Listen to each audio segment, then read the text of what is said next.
Welcome. आज का video Hindi में है पहली बार, क्योंकि मुझे आज का वीडियो में मेरा जो मैसेज है वो कन्वे करना है आम जनता को, राइट। क्योंकि मुझे ऐसा फील होता है, ये मेरा पर्सपेक्टिव है कि जो डॉक्टर्स और पेशेंट के बीच में ये जो वायलेंस सा क्रिएट हो रहा है, it's because there is a communication gap. जो पेशेंट्स को पता, ये पेशेंट पार्टी को पता नहीं होता कि एक्चुअली में कौन रिस्पॉन्सिबल है अगर कोई फॉल्ट होता है जिसकी वजह से पेशेंट की डेथ हो जाती है। ज़्यादातर केसेस में वायलेंस तब होता है जब पेशेंट की डेथ हो जाती है, ठीक है। मैं ये कन्वे करना चाहती हूँ कि ये जो कुछ लोग हैं जो सोचते हैं कि डॉक्टर बिजनेस करने के लिए बैठे हुए हैं, तो मैं ये बात बताना चाहूँगी, हर एक डॉक्टर बिजनेस करने के लिए नहीं बैठा होता। जैसे एक ह्यूमन अच्छा भी हो सकता है, बुरा भी हो सकता है, वैसे ही हर फील्ड में कुछ लोग अच्छे भी हो सकते हैं, बुरे भी हो सकते हैं। आप किसी एक बेसिस पे उस पूरा फील्ड का जजमेंट या कोई एक स्टेटमेंट पास नहीं कर सकते, राइट। तो आप देखेंगे कि ज़्यादातर डॉक्टर्स का जो ओपीडी चार्जेस, कंसल्टेंट फी होता है, वो ज़्यादा होता है। तो जो आम जनता है वो कहती है कि डॉक्टर्स तो हमें लूटते हैं। जिनका ये मेंटालिटी होता है, उसमें मैं थोड़ा बहुत उनको एक नॉलेज देना चाहूँगी। शायद उनको इस हमारे जर्नी के बारे में, डॉक्टर्स के जर्नी के बारे में पता ना हो, इसीलिए उन लोग गलती से ये सोच रहे होंगे शायद कि हम बिजनेस करते हैं। तो द पॉइंट इज कि अगर किसी को पैसा ही चाहिए होता सोसाइटी से, तो वो कोई बिजनेस खोल लेता या कुछ और कर लेता। वो डॉक्टर क्यों बनता? कोई डॉक्टर तभी बनता है जब उसके अंदर किसी को बचाने का इच्छा हो, और कोई भी डॉक्टर जानबूझ के किसी को मारना नहीं चाहेगा। अगर कोई अपना कंसल्टेंट फीस ज्यादा रख रहा है, उसके पीछे भी एक रीजन है। कोई एक डॉक्टर कितना साल में डॉक्टर बनते हैं, यही आधा लोगों को पता नहीं है। तो कैसे समझेंगे एक डॉक्टर के स्ट्रगल को?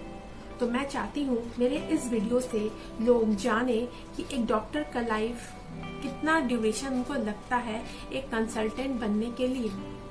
सो पहले तो एक डॉक्टर बनने के लिए पहले आपको नीट यूजी देके एमबीबीएस के लिए क्वालिफाई करना पड़ता है। यूजी दे के आप एमबीबीएस में घुसते हो, फिर वहाँ पे आपको 5 साल पढ़ाई करनी पड़ती, 5 साल में से 4 साल पढ़ाई करनी पड़ती है और 1 साल इंटर्नशिप होती है, जिसमें आप क्लिनिकल प्रैक्टिस सीखते हो अपने मेंटर से, और क्लिनिक्स में भी जाते हो, ठीक है। उसके बाद आपको स्पेशलाइज करने के लिए कोई एक सब्जेक्ट के लिए आपको फिर से एक एग्जाम देनी पड़ती है, नीट पीजी करके, ठीक है। उसका एग्जाम देने के बाद अगर आप क्वालिफाई मतलब टॉप रैंकर्स में आते हो, टॉप 10,000 20,000 में आते हो, तब जाके आपको चंद सीट मिलती है। उसके बाद भी आपको 3 साल जाके अपनी पोस्ट ग्रेजुएशन करनी पड़ती है। पोस्ट ग्रेजुएशन करने के बाद भी अभी भी आप कंसल्टेंट नहीं बन गए, उसके बाद भी आपको 2 साल सीनियर रेजिडेंसी की बितानी पड़ती है। उसके बाद जाके आप बनते हो एक कंसल्टेंट, जिसके अंडर हॉस्पिटल्स में आप अपना पेशेंट को एडमिट करा रहे हो, राइट। तो टोटल 5 ऊपर से 3 और 2 टोटल 10 साल हो गए। और अगर बीच में आपको कॉम्पिटिटिव एग्जाम जो नीट पीजी, नीट यूजी है, ये सब का प्रिपरेशन करने के लिए आपने ड्रॉप ईयर लिया, तब तो और भी ज्यादा, ठीक है। बिना ड्रॉप लिए 10 साल हो गए। तो ड्रॉप लेने वाले बच्चे भी बहुत होते हैं जो लोग पढ़ते हैं। तो अगर सोचिए, अगर आप किसी एक कंपनी में हो और उस कंपनी में आप 10 साल से काम कर रहे हो, क्या आपको नहीं लगता कि आप इतना डिजर्व करते हो कि आपका चार्जेस इतना हो एज अ कंसल्टेंट?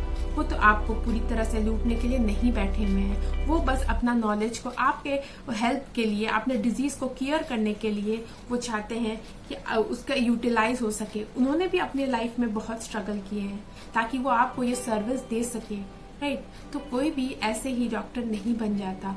आप कहीं भी कपड़े खरीदने अच्छी जगह से खरीदना चाहते हैं, मॉल्स में, रेस्टोरेंट भी अच्छी जगह में जाना चाहते हैं, और तो फिर आप जब आपकी ये जो शरीर है जो भगवान ने दिया है आपको, उसका आप क्योर करना चाहते हैं कोई भी डिजीज से, तो आप भी चाहेंगे कि मैं अपना बेस्ट डॉक्टर को दिखाऊं जिनको मैं जानती हूँ उनमें से। तो आप उसमें पैसों की चिंता क्यों लाते हैं?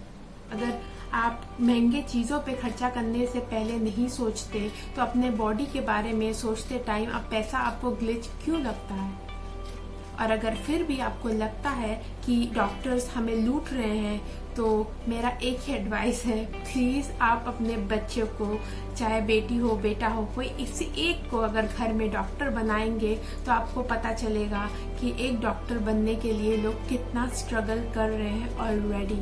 अब इस वीडियो से मैं ये मैसेज देना चाहती हूँ कि भले ही आप डॉक्टर्स को भगवान ना समझे, पर उनको उनका काम करने दे। और अगर आपको किसी एक डॉक्टर पे ट्रस्ट नहीं होता तो प्लीज आप जिस डॉक्टर पे ट्रस्ट करते हैं उनके पास जाके जरूर से अपना ट्रीटमेंट कराएं। पर जिनके पास ट्रस्ट नहीं है उनके पास जाके ट्रीटमेंट करा के उन पे हाथ उठाना या वायलेंस क्रिएट करना, ये गलत बात है। आई होप इस वीडियो से मैं अपना पॉइंट क्लियरली रख पाई और जो जनरल पब्लिक है उनको एक पर्सपेक्टिव मिला होगा कि दुनिया में डॉक्टर्स लूटने के लिए नहीं होते हैं। Thank you so much.